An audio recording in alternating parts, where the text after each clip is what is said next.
nuevos, en los estudios de los últimos años, sí que es la novedad y es donde aparece capaz la cuarta droga importante o obligatoria para el tratamiento. ¿Sí? Después algunos estudios los nombro y nada más, porque si no sería muy pesado, muy engorroso, y la idea es que de acá se lleven un poco el concepto de qué necesita recibir el paciente, ya sea en agudo o el paciente que ven ustedes en el consultorio. ¿Sí? Entonces, para empezar, vamos a definir la insuficiencia cardíaca como un síndrome clínico que se caracteriza por presencia o antecedentes de síntomas típicos secundarios a una alteración estructural, funcional del corazón, que resulta de una reducción del gasto cardíaco, ¿sí? O en un aumento de las presiones de llenado. Es la primera causa de internación en la gente mayor, en los pacientes mayores de 65 años. Cuanto mayor internaciones tenga, ese paciente va a tener un peor pronóstico. Si no es gratis que el paciente se interne muchas veces por insuficiencia cardíaca. Cada internación le va a quitar años de vida. Tener en cuenta que si se puede medir el BNP o el ProBNP es un paso importante para diferenciar. A veces no es tan claro el cuadro de insuficiencia cardíaca, se puede mezclar con otras patologías. Sin embargo, tener el dato del BNP nos va a ayudar a descartar otras patologías, ¿sí? Y prevalece entre 1 y 2% en los adultos. La última clasificación lo divide en insuficiencia cardíaca con fracción de eyección reducida, ¿sí? Fracción de eyección conservada y con un deterioro moderado. ¿Cuáles van a ser los puntos de corte? Cuando la fracción de eyección del ventrículo izquierdo es menos de 40, entre 41 y 49 o mayor a 50. Esta clasificación está publicada en las últimas guías de insuficiencia cardíaca de la Sociedad Argentina de Cardiología, en donde si bien se ponen etapas, uno lo tiene que tener en cuenta mucho antes de la insuficiencia cardíaca avanzada, que es el fácil diagnóstico, ¿no?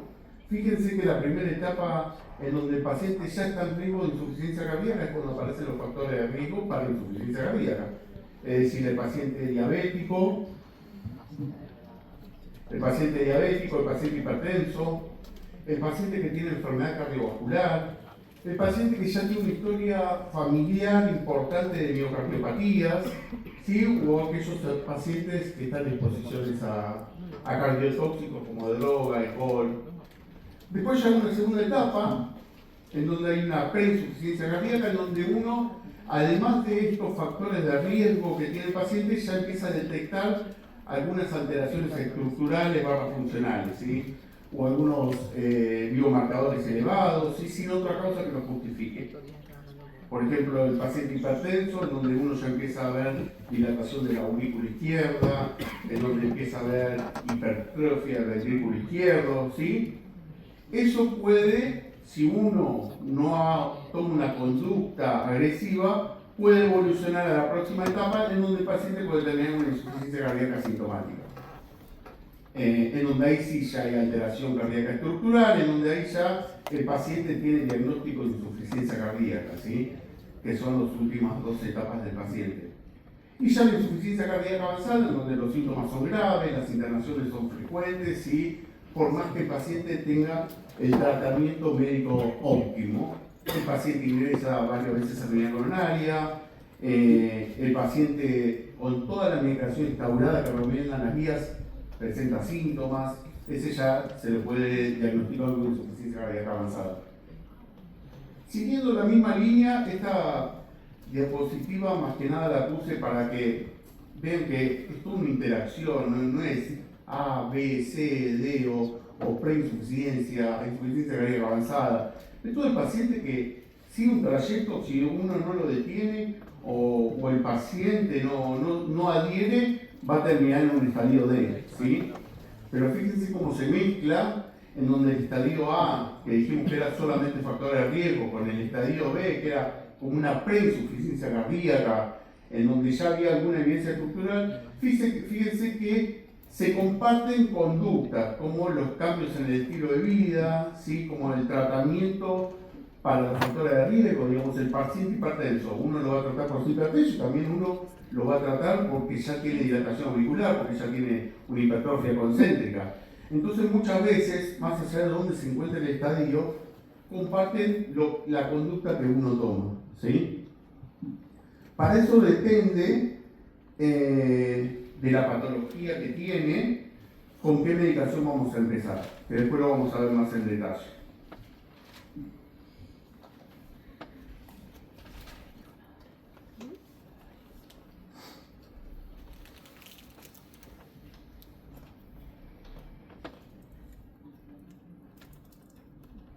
Bueno, ahora sí nos metemos de lleno en la insuficiencia cardíaca aguda. ¿Qué debemos pensar? Primero la definición. La insuficiencia cardíaca aguda es un síndrome clínico heterogéneo caracterizado por signos y síntomas de rápido inicio, sí que puede ser de nuevo o no, o empeoramiento de un estado crónico que presenta una elevada morbilidad e mortalidad. ¿Sí? Como les dije antes, cada internación del paciente con insuficiencia cardíaca, cada internación obviamente es una reagudización de su patología de base o es el inicio del primer diagnóstico que tiene el paciente. Eso va a llevar a una mortalidad y va a llevar a una morbilidad. Para eso, cuando recibimos un paciente con insuficiencia cardíaca, debemos pensar en diferentes situaciones y hacer un repaso un poco del paciente que tenemos adelante nuestro. Por lo general, el paciente con insuficiencia cardíaca aguda lo podemos encontrar en una ambulancia, lo podemos encontrar en una guardia, ¿sí? O ya internado. Tenemos que pensar cuál es el origen, ¿sí? Puede ser de nuevo, en donde el paciente no está estudiado, puede ser una reagudización de las tantas que puede tener el paciente, en donde ya viene con un historial, paciente valvular, un paciente con enfermedad coronaria, un paciente con cardiotoxicidad por consumo de determinadas sustancias, ¿sí? Y a veces es un poco más difícil en la de nuevo, en donde uno tiene que empezar a estudiar, ¿sí? Ahí entra el grupo de las miocardiopatías, miocarditis agudas, ¿sí? En donde uno trata de ir buscando la causa para ver si necesita un tratamiento especial, ¿sí? Entonces, la primera evaluación que tengo que hacer es ver cuál es el origen, por qué el paciente está con insuficiencia cardíaca. Segundo, el estado hemodinámico. ¿Sí? No es lo mismo que ingrese un paciente chocado a que ingrese un paciente en edema agudo de pulmón, ¿sí? Hay pacientes que pueden estar sin nada de líquido y estar con un shock cardiogénico, y hay pacientes que entran que no pueden respirar porque está lleno de agua en sus pulmones. La prioridad de ingreso para eso, evaluar al paciente en qué circunstancia está, si es un paciente que corre riesgo de vida o no, ¿sí? El aporte de oxígeno si necesita, el gasto cardíaco. Y después ya dentro de lo que es el cuadro agudo, que sería la última etapa, que es la transición al tratamiento crónico. Es decir, el paciente agudo que se logra estabilizar, uno ya tiene que pensar en la transición al tratamiento crónico. No es el paciente que uno termina su tratamiento agudo, se va y después el consultorio evalúa su tratamiento crónico, ¿no? Digamos, uno va pensando según la evolución que tiene el paciente, de cuándo empieza a dejar el tratamiento endovenoso, que es obviamente la primera elección para el tratamiento de insuficiencia cardíaca agudo, y cuándo ya empieza a iniciar el tratamiento vía oral en la unidad coronaria, que es el tratamiento que el paciente debe seguir en su domicilio. Estos son más o menos los 4 puntos como para tener una idea de qué paciente tenemos enfrente.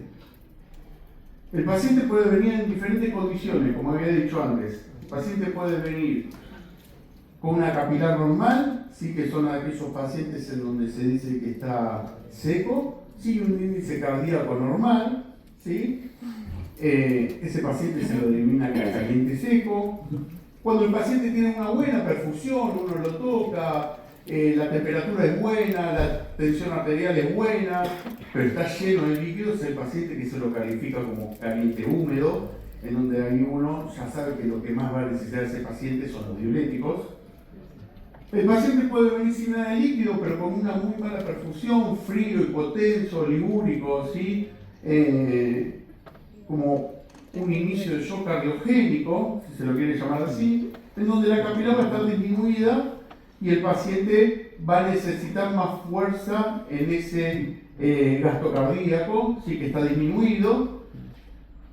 O el paciente puede estar, que es digamos, el paciente más complicado, en donde tiene bajo gasto y además está sobrecargado, ¿sí? En donde ahí hay una mezcla de tratamientos con diuréticos, ¿sí? Para sacar ese líquido que tiene de más, y tratamiento con inotrópicos y vasoactivos según su presión, ¿sí? Para mejorar esa frialdad y esa mala perfusión que tiene el paciente.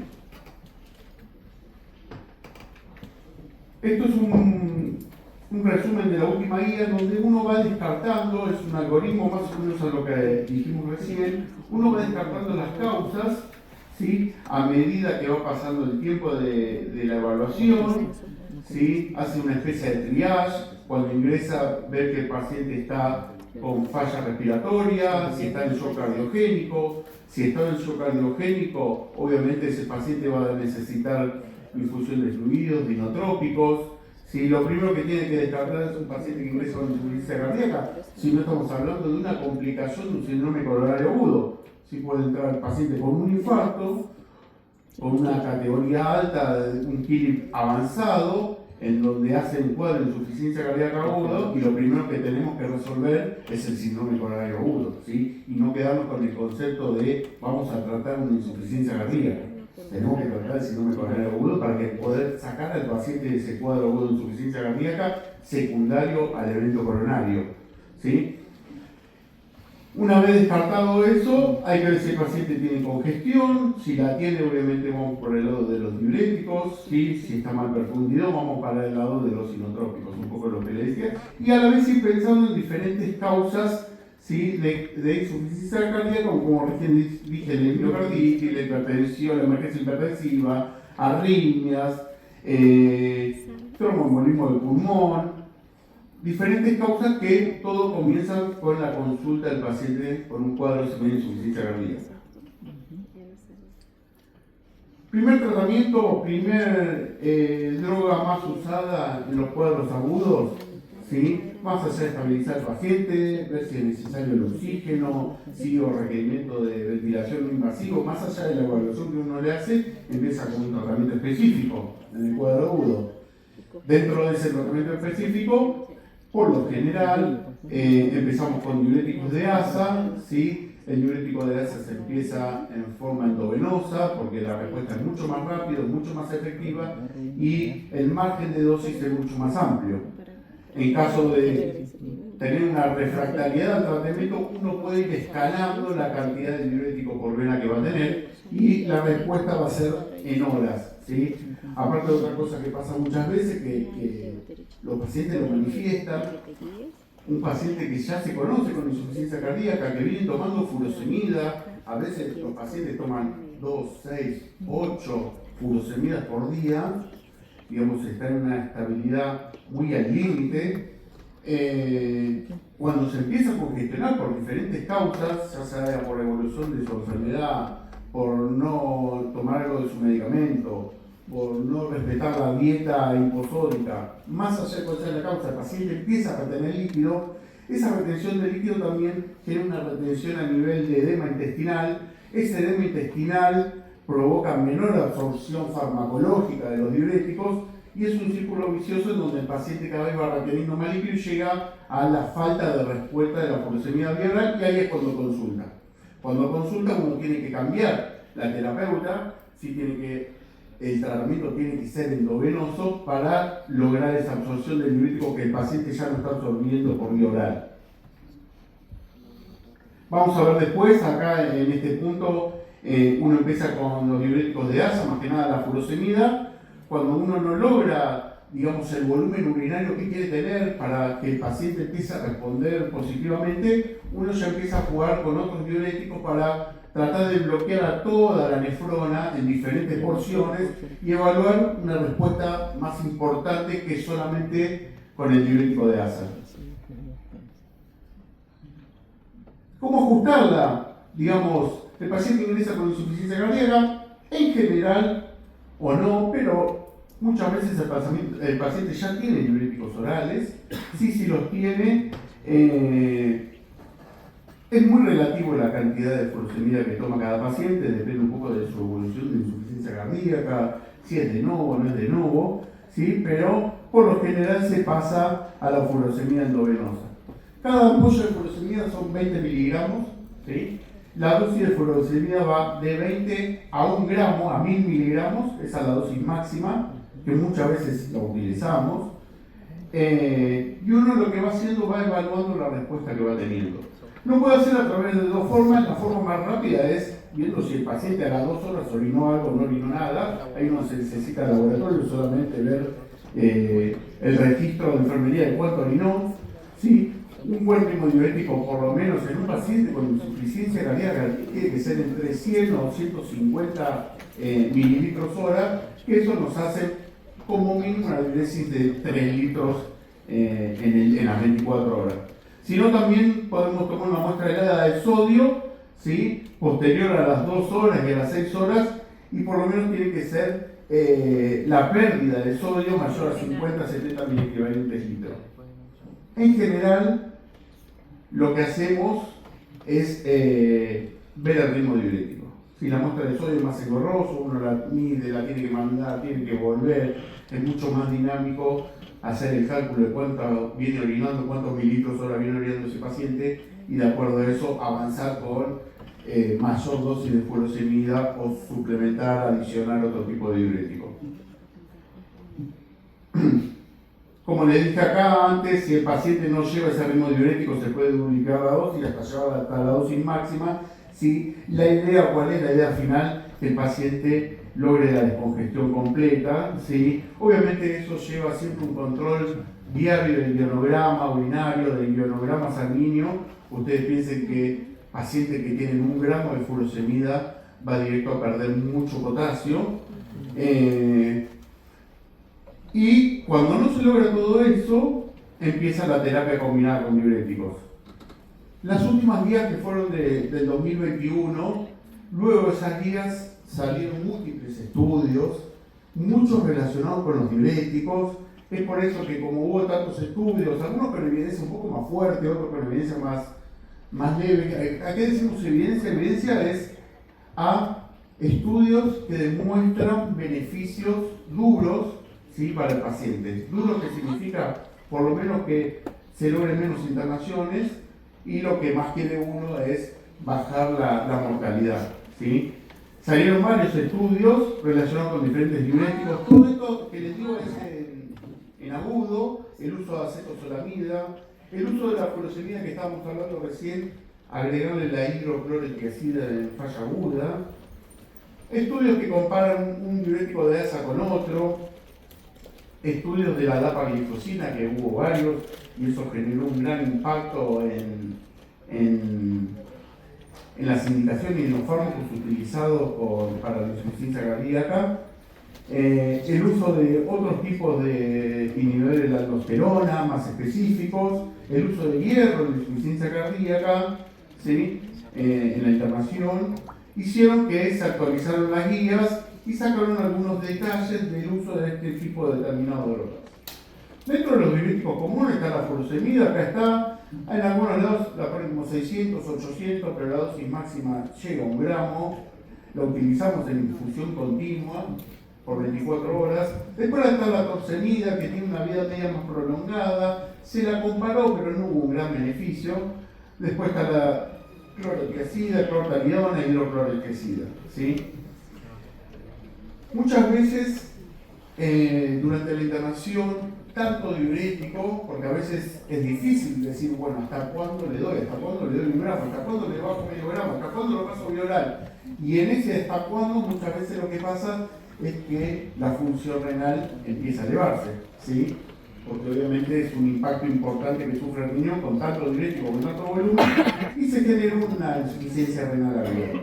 Tengan en cuenta que si insuficiencia renal aguda que tienen los pacientes internados por insuficiencia cardíaca no tienen valor pronóstico. Es decir, primero, el paciente no va a quedar con insuficiencia renal crónica por haberle provocado ese trastorno renal agudo.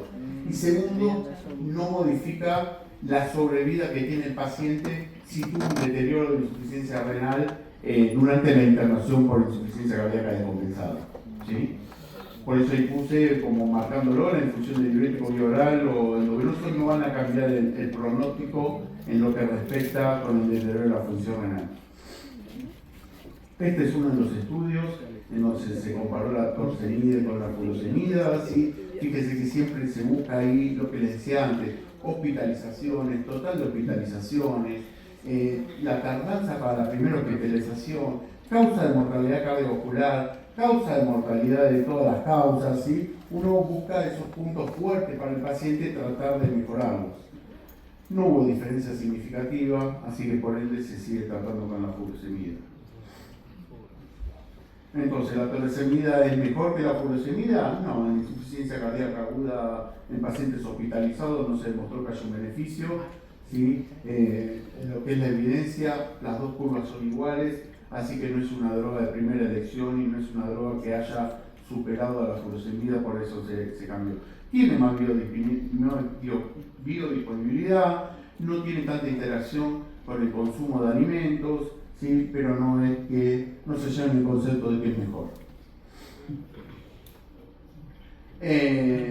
Acá está un poco más de lo mismo, la muerte de todas las causas, no hubo una significancia, las muertes y hospitalizaciones entre las dos tampoco, ¿sí? Y las hospitalizaciones de todas las causas tampoco. Conclusiones: el paciente dado de alta por insuficiencia cardíaca, torsemida o furosemida no mostró diferencia significativa en la mortalidad por todas las causas a los 12 meses. Así que nada, el concepto que queda de esto, furosemida. Después, otro estudio que apareció es el clorotic, que lo que se hace es, el paciente no lleva ese ritmo diurético que le venía diciendo, entonces se le adiciona la hidroclorotiazida al paciente, ¿sí?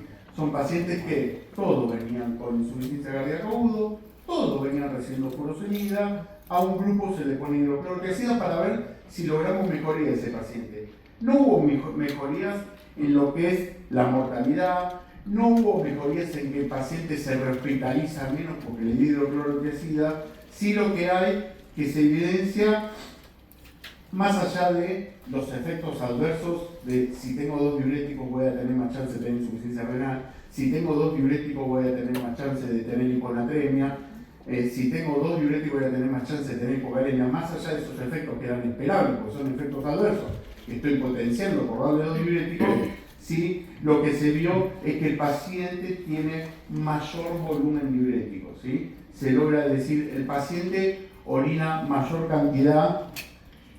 Fíjense acá entre el placebo la furosemida sola y la furosemida con hidroclorotiazida, hubo un importante cambio en lo que es a los 3 días de cuánto pesa el paciente. Nosotros en la unidad coronaria, más allá de que enfermería note hora el ritmo diurético que lleva el paciente, nosotros a la mañana, como parte de la recorrida, es que el paciente en ayuno se levante y se pese. El peso del paciente diario era mejor, digamos, en la unidad coronaria, y después si quieren lo pasamos por él igual.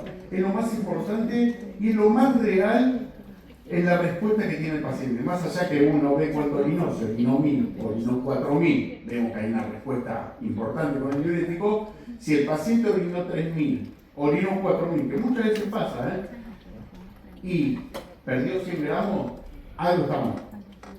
O se anotaron mal la diuresis, o el paciente agarra la botella y la llena en el baño de agua y se toma 3 litros más de agua, pero algo está mal. En general, son pacientes a veces que ya están agotados de tantas internaciones, ya las indicaciones que uno les da ya están cansados, a veces son pacientes que llevan 8 años de insuficiencia cardíaca, entonces se los quiere llamar, se los entiende, obviamente tienen una enfermedad terminal y son a veces más rebeldes a las conductas que tienen que tomar. Por eso les digo que esto es muy importante. Fíjense que en un estudio randomizado, con todo lo que eso significa, toman en cuenta el peso. Nosotros también. El día a día el peso para nosotros es importantísimo. Y siempre logramos encontrar que algo falló. O que el paciente tomó más agua, o que se olvidaron en un turno de la medicación, o que se fue a hacer un estudio y la bomba de furosemida se apagó. Algo pasó. Porque el que orina mucho pierde peso. El que no orina o el que ingirió mucho líquido no pierde peso. Es así. Es la mejor forma para ver la evolución del paciente. Bueno, y como les decía, Lo único que se vio en agregar hidroclorotiazida, que es una conducta que la hacemos y la hacemos muy seguido porque muchos pacientes se vuelven refractarios al tratamiento con diuréticos, es logramos solamente el descenso de peso. Ese paciente se va a hospitalizar igual, ese paciente va a tener la misma mortalidad, nada más que logramos que pierda peso más rápido. El perder peso más rápido significa poder empezar con el tratamiento crónico más rápido, y el poder empezar con el tratamiento significa que más rápido se externa de la hospitalización. Fíjense, a las 72 horas de darle la hidroclorotiazida, no quise apuntar, según la cantidad de ritmo diurético, se le daba 1 o medio o un cuarto de hidroclorotiazida. No hace falta, el concepto que se quede es, paciente que no diga se le puede dar hidroclorotiazida, en 3 días va a bajar, en vez de lugar 1,5 kg, va a bajar 800 gramos. Uno dice 800 gramos, y 800 gramos por 10 días son 8 kilos, es un montón. Y yo les puedo asegurar que a veces bajan hasta 2 kilos más de lo que venía en un solo día, en 24 horas. Pero bueno, volvemos a lo mismo, no hubo una diferencia en la estancia hospitalaria media, porque obviamente eso llega a una refractariedad y ya después el paciente también se queda. No hubo diferencia en reingresos, no hubo diferencia en mortalidad, ¿sí? Pero sirve como para tener una herramienta más cuando el paciente no llega a ese ritmo diurético que habíamos dicho al inicio. Acetosolamida, otro diurético, ¿sí? La idea también era ver cuánto se descongestionaba el paciente dándole acetosolamida. Eso fue, digamos, el punto inicial, es quiero ver cuánto se descongestiona. Pero de paso veo si el paciente se muere menos, se rehospitaliza, lo mismo que le digo hidroclorotiazida con la acetosolamida, el paciente se descongestiona más rápido, ¿sí? Pasados los 3 días de que empieza con la medicación, pero cuando uno va a lo que es la mortalidad de cualquier causa, a lo que es la rehospitalización, el paciente se muere igual, el paciente se vuelve a internar igual. Entonces, haciendo un poco de resumen de las dos cosas, tanto con la acetosolamida, fíjense en acá, con una escala de descongestión, ¿sí? El paciente se descongestiona mucho más, pero solamente eso. Entonces, los diuréticos que se usan en compañía con la furosemida solamente nos sirve para que el paciente pierda peso y nada más. Pero pronóstico, lamentablemente, no hubo ningún beneficio. Hay pacientes que también se comparó si baja en bolo la furosemida en bolo, es decir, cada 6 horas, cada 8, era mejor que la furosemida en bolo. No hubo diferencias, ¿sí? Nosotros a veces, en general, siempre preferimos la infusión continua para el paciente cuando ingresa. ¿Por qué? Porque también es una forma de evitar la flebitis, de evitar la infección. Si ustedes piensen que el paciente viene con mucha sobrecarga, le ponemos diurético cada 6 horas. Cada 6 horas el enfermero tiene que andar manipulando la vía, tiene que andar manipulando, más allá sea vía central o lo que sea, uno le está generando un bolo, una medicación, y eso tiene mayor riesgo de flebitis o de infecciones. Uno en cambio pone el goteo continuo de diurético, ¿sí? Y se cambia una vez cada 24 horas. Entonces, el riesgo de infecciones secundarias a la administración de drogas es menor. Más allá que después hay otra flebitis que es por la propia droga, ¿no? A mayor dosis uno tiene mayor riesgo cuando es algo periférico de generar flebitis químicas, no infecciosas sino químicas, por la gran dosis de diurético, que la furosemida es una droga irritante. Esa furosemida va a llevar a, como dijimos antes, que baja el potasio, entonces uno le está pasando potasio, otra droga irritante, entonces uno tiene que estar ahí atento a ver y elegir, saber elegir qué vía voy a elegir para el tratamiento que se viene. No es lo mismo un paciente que uno lo ve en anasarca, que sabemos que va a estar una semana perdiendo kilos de agua, o un paciente que viene por un poco de insuficiencia cardíaca, algo leve, que sabemos que en 2 días va a mejorar y se va a cortar lo que es el tratamiento endovenoso. De acuerdo a eso, a veces usan catéteres centrales o la vía periférica que todos conocemos. Bueno, después del repaso de diuréticos, En la insuficiencia cardíaca aguda tenemos los vasoconstrictores, ¿sí? Este paciente, cuando se acuerda, cuando dividimos en 4 los tipos de pacientes, el paciente que viene hipotenso, que es muy diferente al paciente de agudo de pulmón, que va a necesitar de drogas inotrópicas, vasoconstrictores, ¿sí? Como la noradrenalina. En general, muchas veces cuando el paciente necesita un inotrópico, un vasoconstrictor, se combina a veces con algún inotrópico para mejorar el gasto cardíaco, ¿sí? Como la dobutamina o la micrinona. El beneficio, uno aliviando la poscarga con vasodilatadores, hace que el retorno venoso sea menor y mejora el gasto cardíaco. El corazón ya de por sí tiene un deterioro severo, sí, o moderado, que no le ayuda nada para tener un retorno venoso grande. Entonces uno dando vasodilatadores mejora ese gasto cardíaco, ¿sí? Por eso ahí aparecen las drogas vasodilatadoras, ya sea como la nitroprusiato o la NTG, ¿sí? Pero eso va a depender siempre de la presión arterial. No es lo mismo un paciente con edema agudo de pulmón, con insuficiencia cardíaca, que el gran porcentaje está hipertenso, o un paciente que está en shock cardiogénico, ¿sí? Que no va a tolerar los vasodilatadores.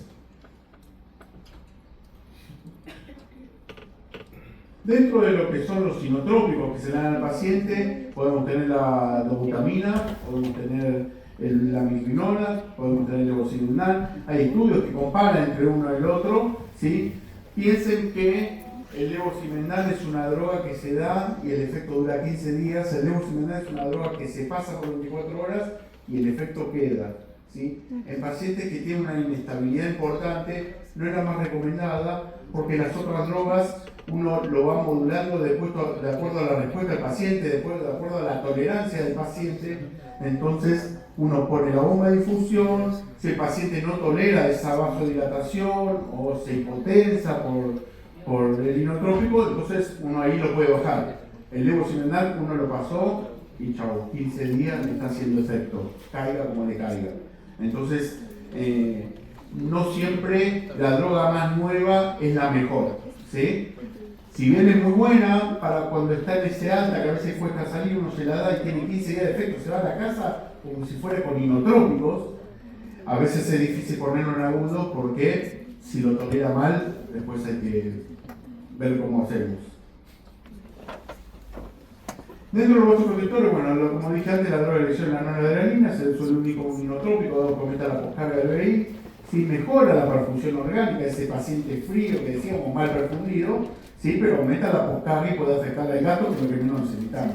A veces es como una balanza entre las dos cosas, ¿no? Está hipotenso, le doy vasoconstrictores, pero aumenta la poscarga y ese corazón que ya viene débil, que ya viene insuficiente, que ya está deteriorado, tiene que luchar contra la vasoconstricción que le da la noradrenalina. Entonces, siempre hay una balanza buscando qué es lo mejor. La dopamina no es droga de primera elección, si bien es vasoconstrictor como la noradrenalina, puede generar mucha arritmia, ¿sí? Bueno, y un poco acá está lo que habíamos hablado antes, ¿sí? El paciente que entra que necesita edema agudo de pulmón, si necesita oxígeno según la presión, si tiene signos de hipoperfusión o no, es decir, el húmedo frío o el húmedo caliente. El húmedo frío, uno tiene que evaluar el inicio de inotrópicos, ¿sí? Además de vasopresores. Si el paciente no está hipoperfundido, no va a necesitar los vasoconstrictores y nos dirigimos directamente a los diuréticos. Esa falla de congestión es refractaria, ¿sí? Ahí vamos a considerar lo que le decía antes, otras drogas para tratar de revertir el cuadro, ¿sí? Todo lo que no se revierte y uno va ganando instancias y va adicionando drogas y no va teniendo respuesta, lamentablemente uno ya va hacia el paciente paliativo, ¿sí? La idea es, con diferentes formas, tratar de sacar ese cuadro. A veces, lamentablemente, son pacientes que ya entraron 10 veces en la unidad urinaria, tienen 10 años de insuficiencia cardíaca, que excede todo lo que es la bibliografía. Un paciente con insuficiencia cardíaca en clase especial 4, el 50% se muere al año. Hay un montón de pacientes que hace 8 años, 10 años que lo seguimos atendiendo en unidad coronaria. Entonces, digamos, excede lo que dice que el 50% se va a morir.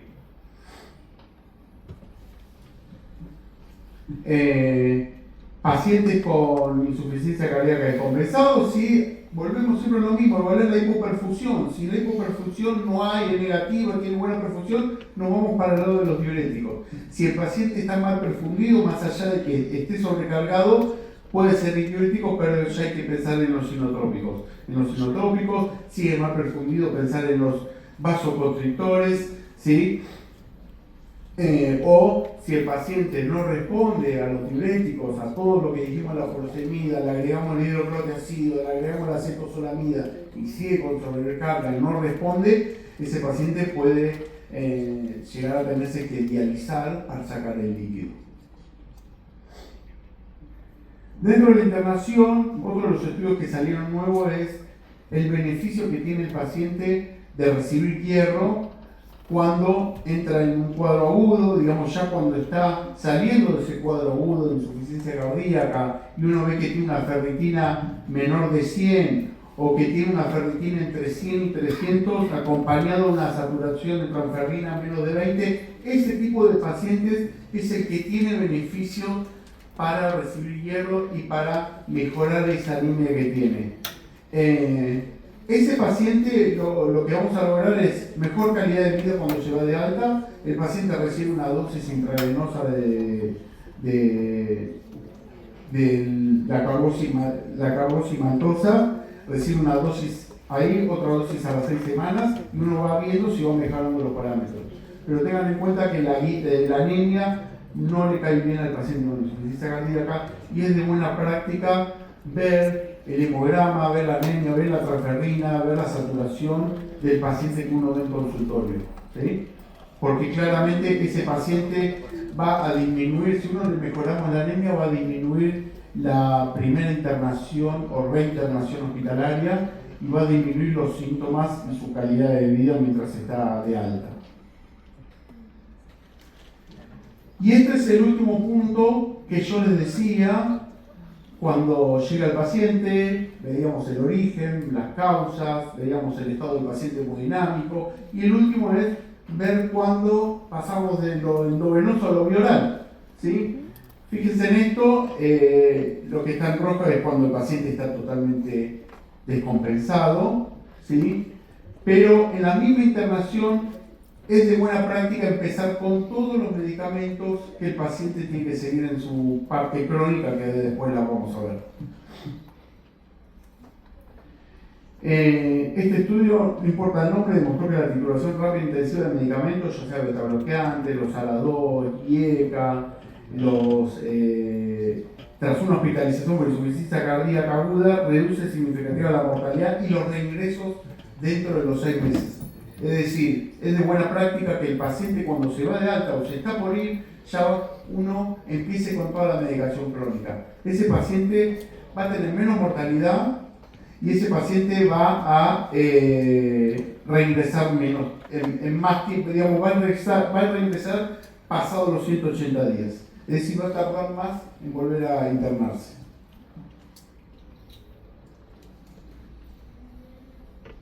Esto es un poco de lo mismo. Esta diapositiva la encontré en las guías y me parece que está muy buena. Fíjense cómo se mezclan los colores. Lo rojo es la descompensación del paciente, la descompensación clínica, ¿sí? Acá está en la fase aguda, acá está en la admisión del paciente, en la fase aguda, ¿sí? En donde obviamente llega al pico cuando ingresa y esa fase aguda empieza a caer, ¿sí? Después hay una optimización de la fase que ya salió de la aguda, donde el paciente se lo encuentra a optimizar. Y después en verde está ese paciente que va a seguir para la visita, es el paciente que ya empieza con la terapia según las guías, ¿sí? Pero fíjense, si bien acá casi el verde no existe, como en la misma internación hay una transición a la terapia bioral. más o menos a mitad de camino de toda la internación, después de cuando tiene la primera visita. Fíjense que está saliendo de lo rojo, está saliendo de lo agudo, y yo ya estoy pensando en darle medicación bioral. Es así. No les digo que uno al paciente le suspende la noradrenalina y el mismo día a la tarde le ponen Anapril, ¿sí? Pero uno le suspende la noradrenalina, está 24 horas estable porque uno creyó que ya había salido el cuadro agudo, tiene buena evolución, o le suspende la dobutamina. Uno lo espera 24 horas y el paciente sigue bien, ¿a qué me refiero? Buena TA, buen ritmo diurético, buena perfusión. Ese paciente ya tenemos que de a poco empezar a darle medicación, ¿sí? Es una receta en donde uno tiene que ir viendo la dosis, no es lo mismo el paciente que está con 110, que está con 89 sistólica, ¿sí? Porque cualquier cosa está saliendo un cuadro agudo, cualquier mínimo cambio importante lo puede afectar y retrocedemos más que avanzar. Pero quiero que quede el concepto de que un paciente que inicia con insuficiencia cardíaca aguda, yo ya tengo que ir viendo, está para empezar de vía oral. Les digo más, a veces el paciente está con un poquito de dobutamina que viene en descenso de hace 4 días y ya está recibiendo el espironolactona vía oral, ¿sí? Porque reciba drogas endovenosas no significa que no pueda recibir medicación vía oral. O está saliendo de la furosemida que tuvo 1 gramo y capaz le quedan 100 miligramos endovenosa y el paciente ya está recibiendo el Anapril o está recibiendo la dapaglifosina. Hay una interacción bien clara que este gráfico, por eso lo puse, es bien claro. Fíjense, se mezclan todos los colores, salvo los extremos de la internación, de la admisión, que obviamente uno no le va a dar medicación vía oral. Después, cuando está saliendo de la fase aguda, ya el verde empezó, que es el tratamiento médico continuo que va a tener ese paciente. Bueno, terminamos lo agudo. ¿Alguna pregunta? En la parte del manejo con diuréticos, sí. Cuando hablabas de que se podía, o sea, que estaba constatado de que aumenta la cantidad de volumen que excreta cuando, por ejemplo, el volumen urinario. Sí. El ritmo aumenta cuando le pones hidrocortisona, por ejemplo, a la posibilidad. Hablabas de que tenían, o sea, constataron el aumento del ritmo diurético, pero no había desde hace duros los cambios, no había cambios. La pregunta era... ¿Cambios en qué sentido? O sea, cambios en el duro, muerte, repetición, todo lo demás. Sí. Evaluaron la calidad de o la sintomatología de ese paciente que se mejoraba rápido. Ampliamente. El paciente no le cambia que se va a morir al año o a los 3 años, o no le cambia al paciente cuándo va a volver a venir. Al paciente le cambia cuando vos en 3 días le sacaste 10 kilos de agua. Es otro el paciente. Es otro y ya se quiere ir, ¿eh?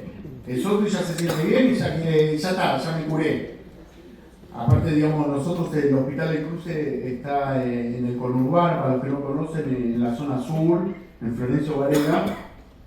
El nivel de pacientes es un hospital de derivación, no es un hospital que entran los pacientes por guardia, no tenemos atención directa, son todos pacientes derivados.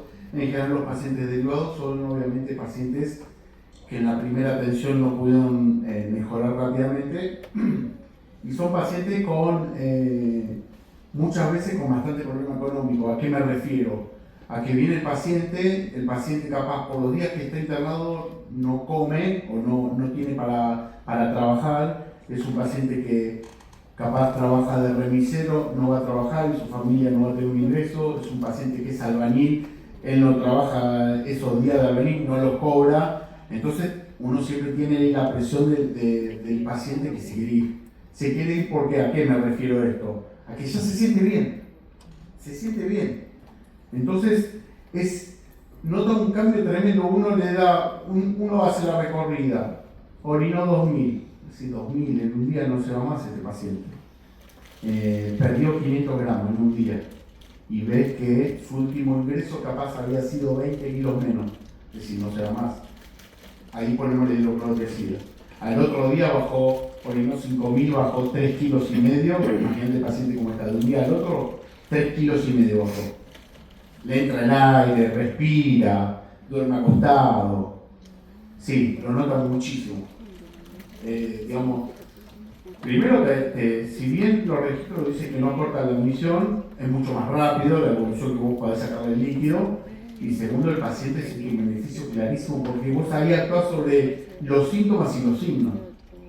No actuás sobre, capaz al paciente no le cambia nada la mortalidad, no le cambia nada que se va a volver a hospitalizar, pero eso el paciente ahí no lo ve. El paciente se siente ahogado, duerme en 90 grados, está incómodo.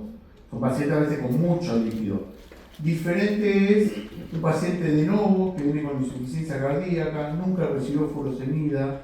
Esos pacientes en general, cuando uno pasa la primera dosis de furosemida, tiene una respuesta importantísima. ¿Por qué? Porque ese paciente nunca recibió un diurético. Entonces, no es que ya viene recibiendo 200 miligramos de furosemida vía oral. Viene recibiendo, nunca recibió nada, empezó con falta de aire y viene. Ese es el de novo. ¿Qué pasa furosemida en 2 días? Orinó un montón porque nunca recibió un diurético.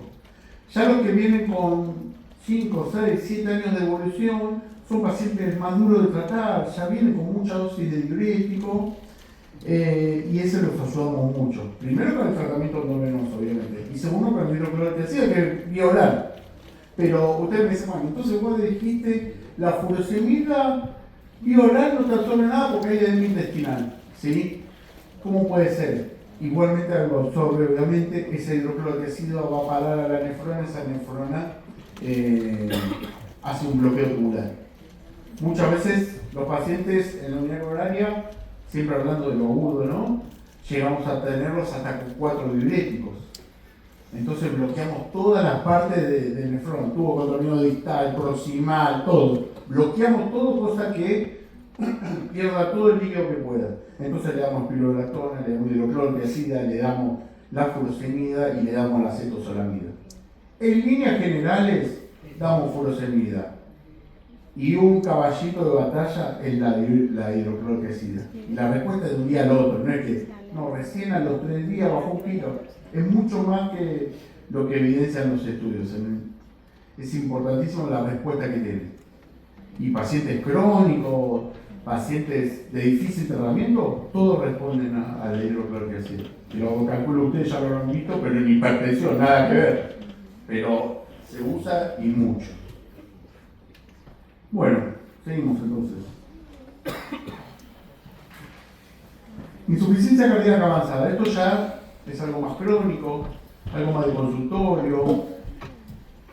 Ya con esa avanzada tenemos que los criterios tienen que estar presentes de algo que el cuadro no es para nada agudo, son síntomas persistentes, una clase funcional de 3, 4, una disfunción cardíaca grave como una fe severa, medio del 30, ¿sí? O que tiene falla ventricular derecha, o valvulopatías graves que no se pueden operar.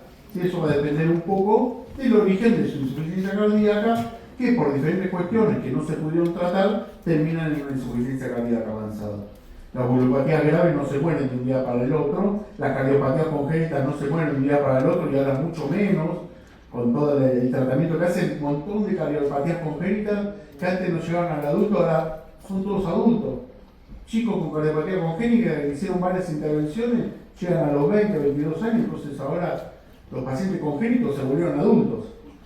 Elevaciones persistentes de BNP, si ven es un reactivo agudo, hay pacientes que el CBNP siempre están con 1000 de BNP, viven con 1000 de BNP, ese es su basal.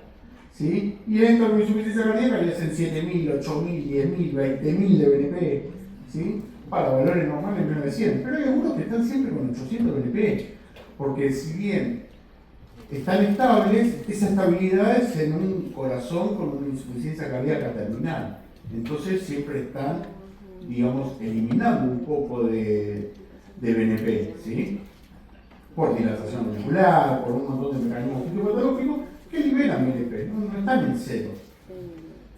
Episodios de congestión sistémica pulmonar que requieren altas dosis de diurético endovenoso. Estos son un poco los pacientes que les decía que vienen de larga data. Son esos pacientes que exceden la bibliografía, que exceden las insuficiencias cardíacas terminales, se mueren el 50% al año. Esos pacientes son estos, que están años y años. Y que tienen grave empeoramiento de la capacidad funcional, ¿sí? Con un volumen, un consumo de oxígeno menor de 12. El consumo de oxígeno, no sé si lo conocen, es como una ergometría, pero donde se toma en cuenta la saturación, otros parámetros que no son tan subjetivos, sino son mucho más objetivos, y se usan para ver la capacidad que tiene ese músculo cuando se lo somete a un ejercicio, ¿sí? Y también sirve como un estudio de pretrasplante, como para poner un punto de corte o para ubicarlo a ese paciente, porque hay muchos pacientes con insuficiencia cardíaca, hay muchos pacientes con disnea funcional 3, pero ¿cuáles son los que vos tenés que tomar una conducta más activa de trasplantarlo o no? El consumo de oxígeno es uno de los puntos que pone como corte este paciente ya está como para evaluar para el trasplante cardíaco. Esto creo que es lo más importante de la parte de crónica, ¿sí? Como lo fue la furosemida y capaz le dio todo que hacía en agudo, esto es lo más importante de la parte crónica. Uno cuando tiene un paciente con insuficiencia cardíaca en el consultorio, o cuando le va a dar el alta de la internación, o cuando está en contacto, o una interconsulta, lo que sea, tiene que acordarse de estos 4 medicamentos o grupos de medicamentos. Es decir, todo paciente que esté recibiendo, mientras pueda, ¿no? Por tolerancia, por lo que sea, esté recibiendo estas 4 drogas, es un paciente que está bien tratado y es un paciente que está con toda la medicación que recomiendan todas las guías mundiales de insuficiencia cardíaca al día de hoy, ¿sí? Si a algún paciente le falta alguno de estos medicamentos, uno se tiene que preguntar por qué, pero para preguntarse por qué tiene que saber qué medicamentos son, ¿sí? Muchos pacientes no van a tener las 4 drogas, o porque no las pueden comprar, o porque se hipotensó, o porque tuvo efectos adversos, pero tengo que repasar de por qué no la recibió y no porque no se la dieron, ¿sí? Está el sacubitrilo valsartán, el grupo de los IECA y los ARA2, que es un grupo, ¿sí? El grupo de los beta bloqueantes, obviamente verán, hay drogas más viejas, drogas más nuevas. El grupo de los beta bloqueantes, como el bisoprolol, el carvedol, el metoprolol. El grupo de los antagonistas de aldosterona, la espironolactona y la epinephrine, y ahora últimamente apareció la finerenona. Y el grupo de la dapaglifosina y empaglifosina, que es el grupo de los canales de sodio-glucosa, ¿sí? De los inhibidores, los receptores de los canales de sodio-glucosa. Hay un montón de bibliografía que justifica el uso de diferentes drogas. Yo acá les puse lo más importantes. Después, si quieren, creo que en la última diapositiva está mi mail, me escriben el mail, le mando la clase y la tienen como para cuando quieren repasar, para hacer. No voy a entrar en detalle, son pacientes en donde con estas drogas se vio, volvemos a lo mismo, que los puntos primarios son duros, como el de muerte y hospitalización. Fíjense, con estas drogas el paciente ganó un 20% en la reducción del punto primario compuesto de muerte cardiovascular y hospitalización con insuficiencia cardíaca. Es decir, uno le da estas drogas al paciente y se muere menos, se hospitaliza menos, que es lo que más quiere uno, ¿no?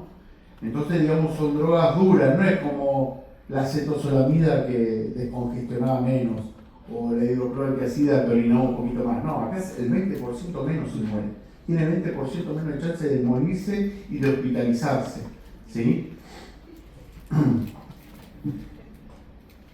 Volvemos a lo mismo, al inicio de la hospitalización. Si bien son drogas de tratamiento crónico, las metemos ya en la hospitalización, ¿sí? Acá está el comparado, en donde obviamente una droga más antigua, que era el enalapril, se lo compara con el sacubitril o valsartán en dosis de 200 miligramos, 200 miligramos en la mayor dosis, ¿sí? Con un seguimiento y se evaluó el ProBNP, ¿sí? En donde disminuye el ProBNP, como me sirve también para un seguimiento para evaluar cuánto está descendiendo eso y qué respuesta estoy teniendo del paciente. Fíjese el descenso del ProBNP, que es un reactante de fase aguda de insuficiencia cardíaca, como baja con una droga o con la otra. Hay mayor reducción evidente de la primera semana. No hay empeoramiento de la función renal, ni hiperpotasemia, digamos, eso como efectos adversos no fue peor. Hay un descenso de la troponina, son todos lactantes del paciente agudo. Hay un descenso de la hospitalización por insuficiencia cardíaca. Y un bajo porcentaje de pacientes con dosis óptima de tratamiento al final del seguimiento. ¿Sí? ¿Por qué? Por hipotensión. es una droga que hipotensa mucho, entonces no todos cumplen el objetivo. Es lo que decía, que muchas veces es la traba de por qué no recibe o por qué no recibe tal dosis, por la hipotensión.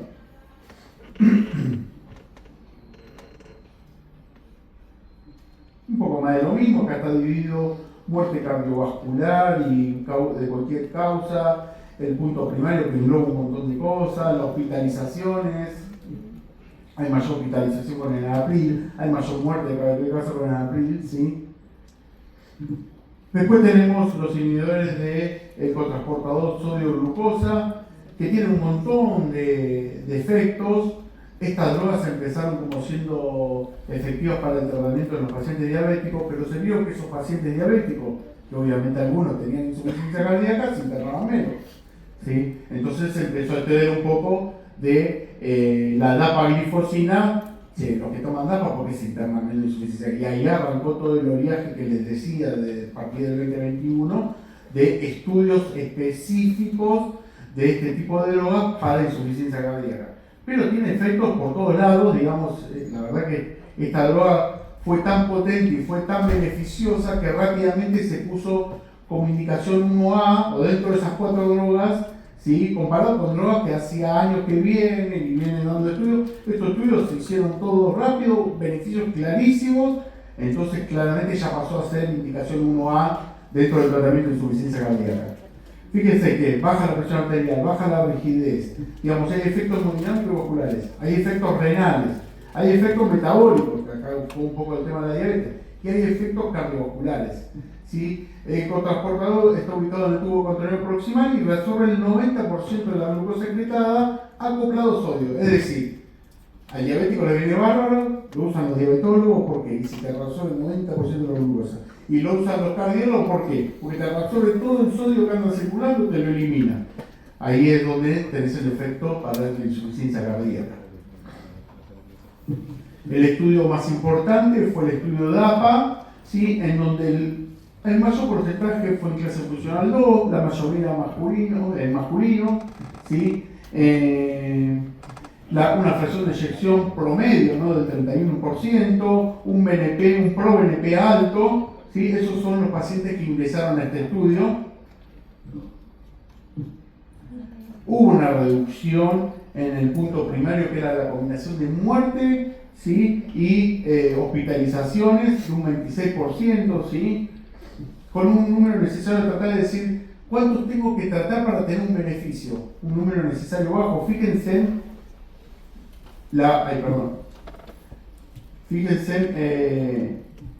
lo que es estadísticamente la diferencia que hay. Los resultados no están ahí al límite y uno lo encuentra, no, fueron bien claros de que era una droga muy noble para la insuficiencia cardíaca.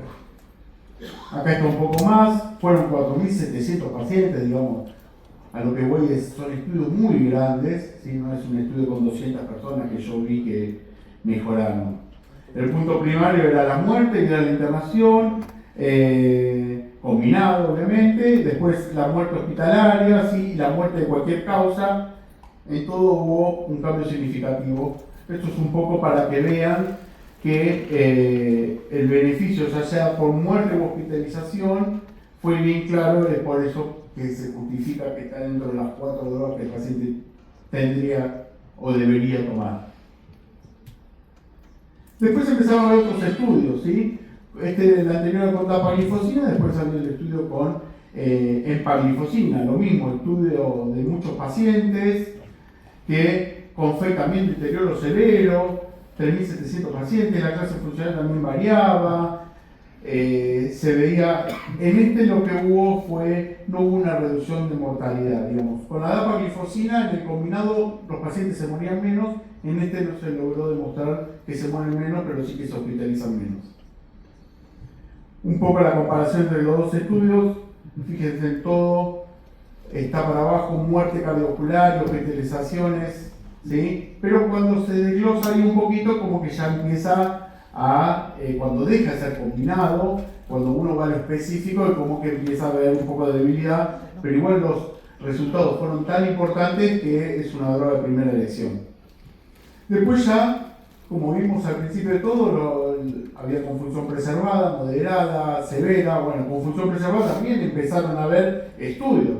Che, si andan bien los que tienen, digamos, si el efecto es bueno los que tienen deterioro severo, ¿será bueno con una función conservada? Sí, es bueno, pero no tiene el impacto que tiene con deterioro severo, ¿sí? En estos estudios ya los pacientes se mueren igual, pero se hospitalizan menos.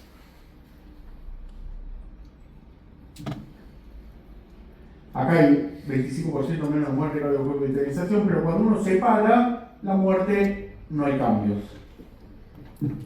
Otro estudio también de estos últimos años, ¿sí? Que fue la dapaglifosina, se asoció también con menos muerte, menos hospitalización, ¿sí? Pero no hubo una diferencia significativa de mortalidad entre los subgrupos cardiovasculares, se refiere a los que tienen función conservada, no baja la muerte. Bueno, resumiendo un poco de estos inhibidores, los diferentes resultados, algunos que es con el que empieza todo el oleaje de la evaluación de estas drogas, con deterioro de la fe, que ahí sí baja mortalidad, baja internación, baja mortalidad de todas las causas, y ya un poco más débil cuando la función es más de 40, es decir, es moderada o es preservada, ya tiene un impacto, pero no tan fuerte, no es el mismo que cuando el paciente tiene un deterioro severo. Pasado limpio, ¿qué significa? Pacientes con deterioro severo sí o sí necesitan recibir la dapaglifosina.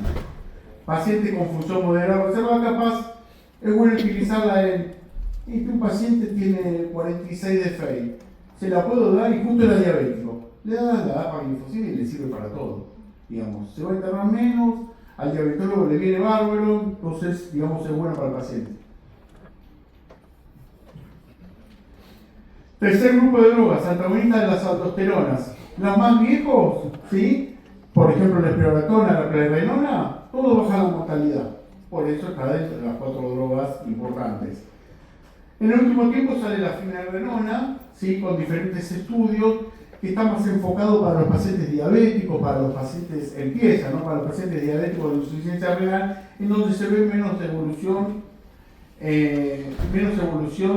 de lo que es el deterioro del filtrado glomerular. Sí, y un segundo punto que se evaluó, pero en realidad esto está evaluado para que no empeore la función renal a aquellos diabéticos que tienen deterioro de función renal, pero como punto secundario dijeron, vamos a evaluar la muerte de cualquier causa, las hospitalizaciones, ¿sí? Y también les dio, ¿sí?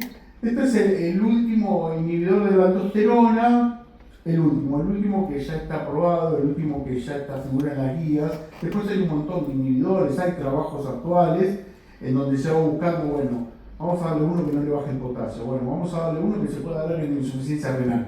Siempre se están buscando nuevos inhibidores de aldosterona más específicos, pero después la espironolactona y la prerenona, que eso ya sabíamos que eran sí o sí importantes porque bajaban la mortalidad claramente, aparecen estos que ya tienen más beneficios cardiometabólicos, si se lo quiere llamar, porque tiene un beneficio renal, un beneficio en los diabéticos. Hay 2 estudios grandes, uno es este, el segundo es el Fígaro, que se hizo un año después. También, ahí ya, como se vio que el otro estudio podía mejorar la muerte, este ya justo primero dijo, vamos a ver si se mueren menos los pacientes, ¿sí? Y lo que se vio que hay una reducción de las hospitalizaciones. Esto es un conjunto, un análisis conjunto de los 2 que le di antes, se juntó todo y se analizó todo y sigue dando lo mismo, ¿sí?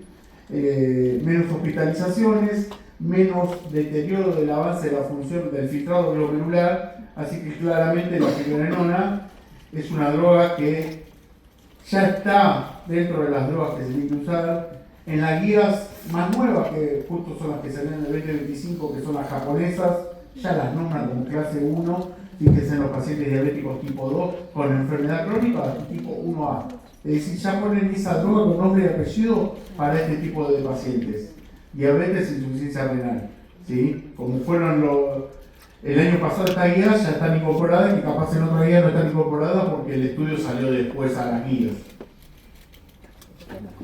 Cuando la fracción de eyectores es más del 50% la recomiendan, pero ya ahí es 2A el uso de la finerenona, pero se lo nombro como para que es una droga que ya está en las guías, como para que la vayan conociendo.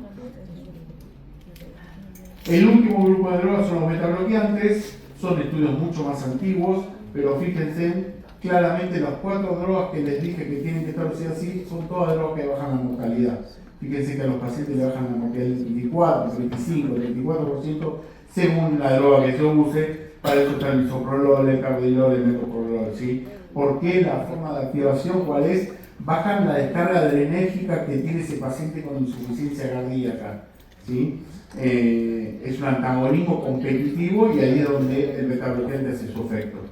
Y gracias a eso produce el descenso de la mortalidad. Dosis de drogas, sí que no las vamos a repasar. Ya los pacientes con insuficiencia cardíaca que no son severos saben que le tienen que dar todas las drogas que existen. Ya cuando el deterioro es moderado, obviamente los diuréticos siempre van por el lado de lo agudo o por el lado de retiene líquido, no retiene líquido, no cambia la mortalidad, es solamente para síntomas. Y después están todo el resto de las drogas, que es un poco lo que decíamos antes, que ya todo tiene indicación clase 2A, 2B. ¿Por qué? Porque no baja la mortalidad, entonces ahí pierde un poco de evidencia. No es sí o sí tiene que recibir indicación 2A y 2B según el grupo de drogas. Esto lo puse acá porque está bueno, muchas veces uno encuentra pacientes así, que son pacientes que tuvieron insuficiencia cardíaca y después de determinado momento la mejoran o la normalizan. Entonces, ¿qué tengo que hacer con esos pacientes? Si ya no tienen insuficiencia cardíaca, tienen que seguir recibiendo medicación. Y el paciente con insuficiencia cardíaca mejorada, después de un óptimo manejo, ¿sí? Debería continuarse las medidas, los medicamentos para prevenir las recaídas y la disfunción nuevamente del vehículo. Incluso en aquellos pacientes que puedan estar asintomáticos, es decir, viene un paciente que tuvo una insuficiencia cardíaca, supongamos por causas reversibles, ¿no? Supongamos, por ejemplo, virales, tóxicas, el paciente dejó de consumir y automáticamente el corazón vuelve a su normalidad, pero tuvo un deterioro importante, o una valvulopatía en donde se operó y retrogradó ese deterioro de la fe. Todos esos pacientes que tuvieron en algún momento insuficiencia cardíaca y están tratados para insuficiencia cardíaca, se recomienda seguir el tratamiento por más que el paciente esté asintomático y con una función conservada, ¿sí? Entonces, y si se recupera la función, ¿lo tengo que controlar? Sí, hay que controlarlo. Clínicamente, con electro, una resonancia, si se puede, es mucho más específica para ver si no hay algo de deterioro que no lo estoy viendo en el eco, ¿sí? Y a medida que pasan los meses, vuelvo a tener el electro y el fuerte, pero esto lo puse más que nada porque quiero que quede el concepto de que no es que se cure y se le saca todos los medicamentos, porque el porcentaje de recaída existe y es una lástima que ese paciente que ya tiene una función mejorada o recuperada vuelva a recaer y vuelva a tener insuficiencia cardíaca, ya sea clínica o por ecocardio. Entonces todos los pacientes que tienen insuficiencia cardíaca deben persistir tomando la medicación. Hay otras terapias adicionales con drogas que se usan pero en menor escala. De estas la verdad que las que más usamos son dos, que es la dioxina o la ibrabadina. La ibrabadina actúa a nivel de los receptores senoauriculares, en donde baja la frecuencia cardíaca y a veces se utiliza mucho porque son pacientes, por ejemplo, que tienen una descarga adrenérgica importante, tienen una frecuencia cardíaca alta y no le puedo dar beta-bloqueante porque están muy hipotensos. Las veces que le quise dar beta-bloqueante se hipotensaron o hasta se chocaron, entonces ahí estoy limitado un poco de el uso de beta-bloqueante para evaluar la parte cronotrópica y ahí es donde actúa la ibrabadina, ¿sí? La verdad que está bueno bajarle la frecuencia cardíaca al paciente con insuficiencia cardíaca. Ustedes piensen que a veces el paciente está a 80, 90 pulsaciones, tiene FEI de 15, imagínense que para ese corazón es como que está siempre andando en bicicleta, ¿sí? Imagínense un corazón que tiene una fracción de eyección del 15% a 80-90 por minuto todo el día.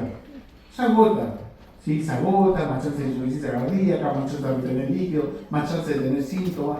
Ahí es donde tengo que pensar en la ibrabadina. Es una droga que se usa, no tiene la indicación de las 4 potentes que vimos antes, pero es una droga que se usa, es una droga con indicación 2A, la dosis de inicio es 5 o 5 cada 12 y se puede llegar hasta 15 miligramos.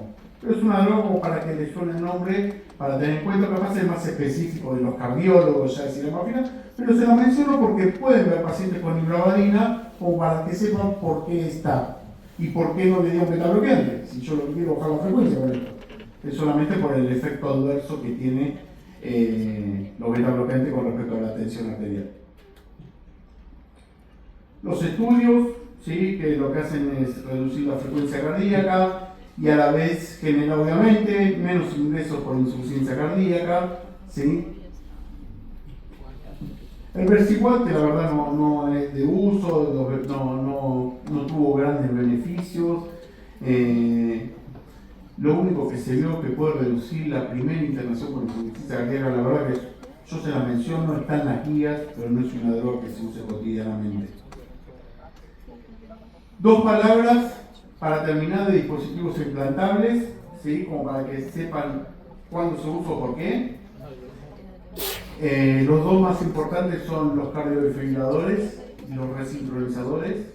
El cardiodefibrilador en pacientes se usa en general cuando el paciente tuvo una taquicardia ventricular sostenida, sí, obviamente, o recuperado una fibrilación ventricular, obviamente que se entiende que tiene que salir del cuadro agudo de la muerte súbita, y una vez que sale y tiene difusión ventricular, ¿a quién se lo ponemos? ¿Se lo ponemos a todos? ¿O quién tiene el beneficio?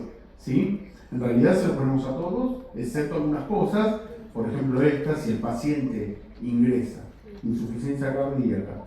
Dentro de la insuficiencia cardíaca dijimos que podrían ser los síndromes coronarios agudos.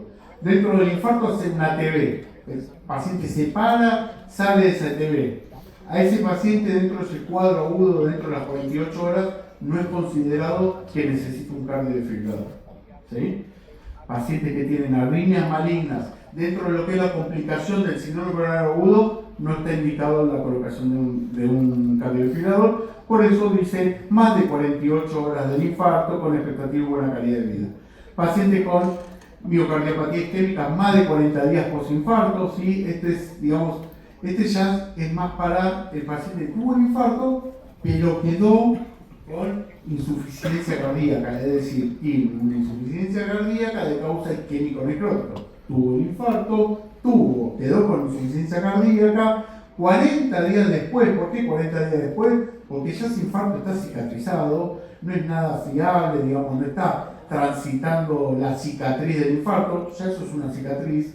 Si ese paciente hace una arritmia y tiene un deterioro severo, tiene indicación 1A de un cardiodefibrilador, ¿sí? Porque eso ya se lo toma como un paciente de insuficiencia cardíaca de origen isquémico-necrótico. Ya después, cuando las miocardiopatías no son isquémicas, ya cambia la clase funcional.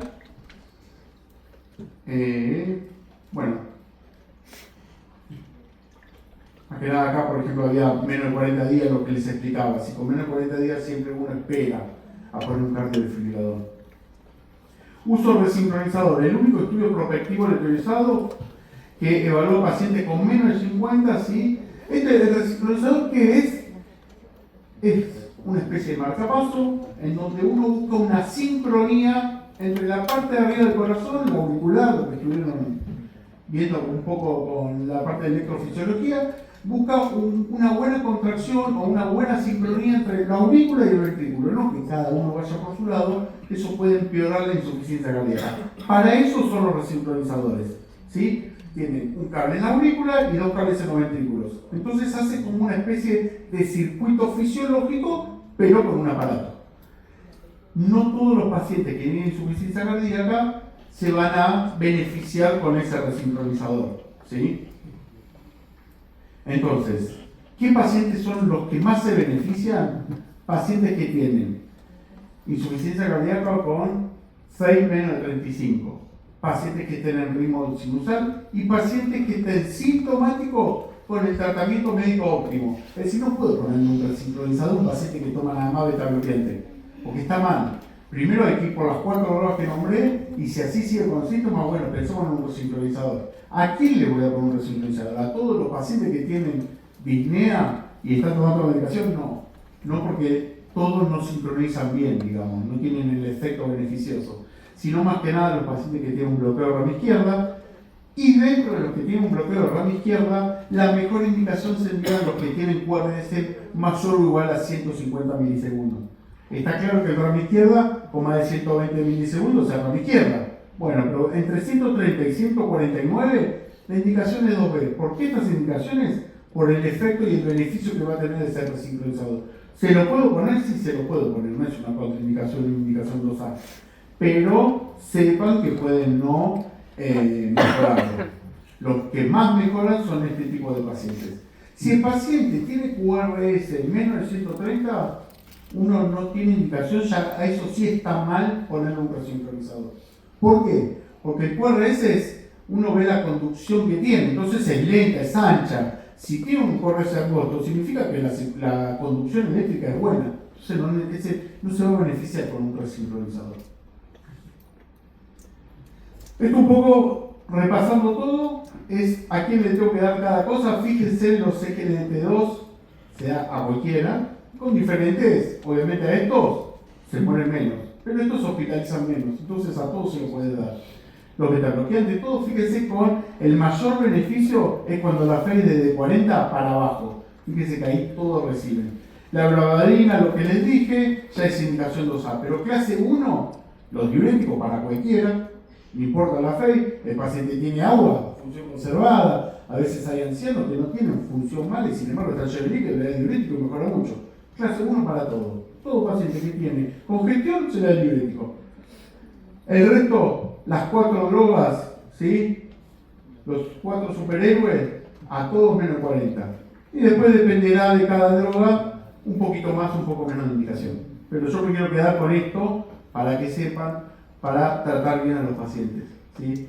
Cuando ya el consultorio del paciente está dentro de menos 40, uno tiene que saber de memoria que tiene que tomar estos 4. Y si no lo toma, no, discúlpeme, nunca le dieron DAPA, nunca le dieron bisoprolol. Sí me dieron, pero me radicalizé y terminé internado. Listo. Sí me dieron, pero me generaba mucha hipotensión severa y 3 veces intenté, me caía y me lo sacó el médico. Listo, ya está. Pero sepamos por qué no se dieron. Y no dar por hecho cosas que a veces, capaz algún médico se olvidó, se lo dio, o el paciente no lo comprendió. Digamos, no significa que el profesional no se lo haya dado. A veces, del dicho al hecho, hay un montón, o la obra social no se lo autorizó y quedó ahí a la deriva. Pero repasen por qué no toman esas 4 drogas, porque esas 4 drogas le van a cambiar la mortalidad del paciente. Esto es un poco un resumen. Acá les dejo la evidencia que hay de cada grupo de drogas, ¿sí? Esto es un poco de la evolución que puede tener el paciente en los diferentes estadios, en donde uno puede tener unidad con un trasplante, con el uso del levosimendan, que les dije que dura 15 días. A veces esos pacientes terminales se lo damos para que se pueda ir de alta al paciente y le sirva como por lo menos estirar su estadía en su domicilio, ¿sí?